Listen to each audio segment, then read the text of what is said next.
Hello YouTubers, Paul here, your channel host. Welcome to my channel. Well, this is going to be a bit of a controversial post.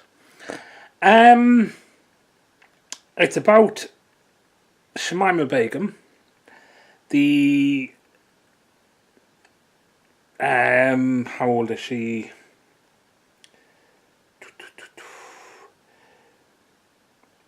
I think she's about 19-year-old now.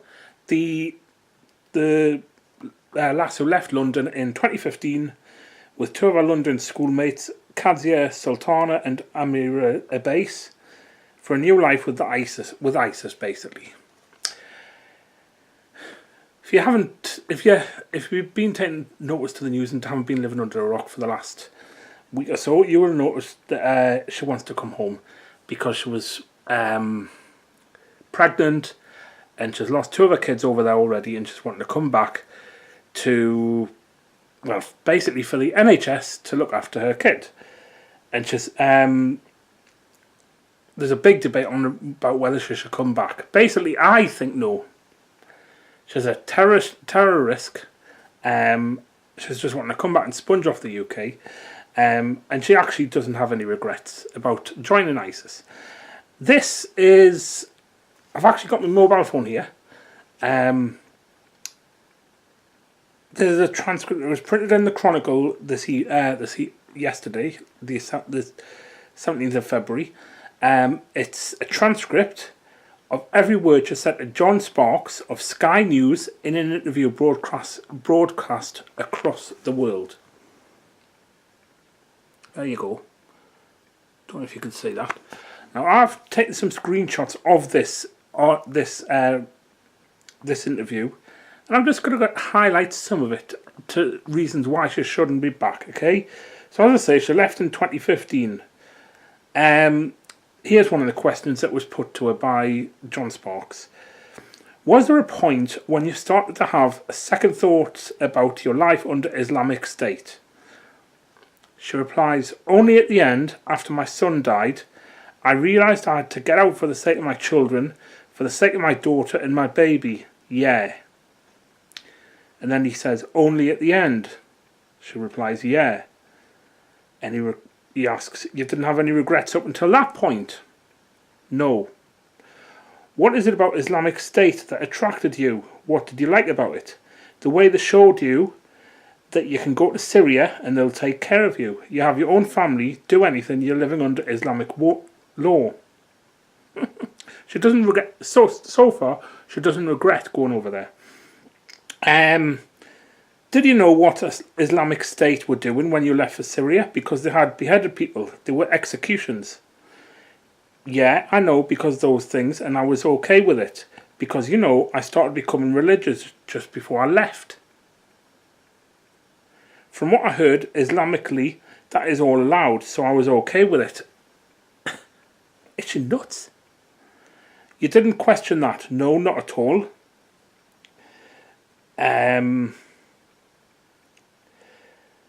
There's a struggle going on in the UK now about whether you should be allowed to come home or not. Yeah, I know. What are your feelings about that? I think a lot of people should have, like, sympathy towards me for everything I've been through. I didn't know what I was getting into when I left, and I was just hoping for the sake of me and my child that they could come back. Because I can't live in this camp forever. It's not really possible. You've made your bed in it, lie in it, love. The head of the intelligence services in the UK says people like you are potentially very dangerous. What would you say to him? They don't have any evidence against me doing anything dangerous. Yes, exactly. They don't have any evidence, but she doesn't have any sympathy. When I went to Syria, I was just a housewife for the entire 4 years. Stayed at home, took care of my husband, took care of my kids. I never did anything dangerous. I never made propaganda. I never encouraged people to come to Syria. They don't really have proof that I did anything that is dangerous. Exactly. They don't have any evidence, so she could be saying a whole load of bullshit there.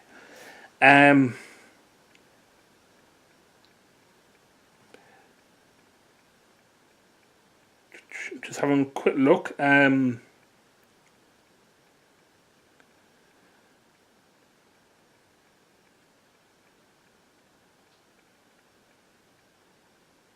One question that people are asking is whether you can be rehabilitated. Now this is a good one. It will be really hard because of everything I've been through now. Easy. That's just showing she's a security risk. I'm still kind of the mentality of having planes over my head and an emergency backpack and starving, all these things.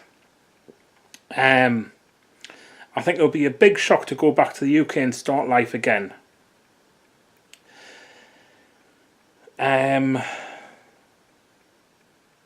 May I ask, what was it that attracted you? Was it from watching videos? Was there somebody who recruited you? What was it that prompted a 15-year-old to go to Syria?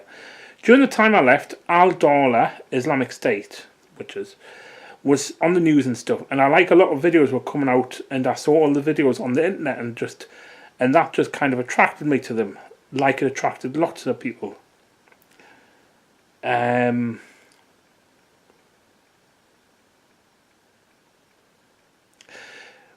Do you feel that you've made a mistake when you look back at what you've been through over the last 4 years? Do you feel like you've made a mistake? A mistake in going to Al-Dawla? Yes, a mistake in coming here living under Islamic State. Now this is what she's saying. Another proof that she's a security risk. In a way, yes, but I don't regret it because I don't regret it because it's changed me as a person. It made me stronger, tougher. I married my husband. I wouldn't have found someone like him back in the UK. Of course he would have. I had my kids. I did have a good time there. It's just like that. At the end, things got harder, and I couldn't take it anymore. I had to leave. Basically, she's wanting to come here to sponge off the state. Reading those highlights from the interview, I haven't seen the proper interview on the TV, but reading that transcript, it's obvious that she's still a security risk. She hasn't had any regrets. She could easily come over here and be a terror risk, and just there could be another July the 7th. There could be another Manchester bombing. You never know. We can't let her back in the country. It's dangerous. Yeah. That's my thoughts anyway. She's a danger to the country and she should not be allowed in. Anyway, I'm going to get going and I'll see you later, YouTubers.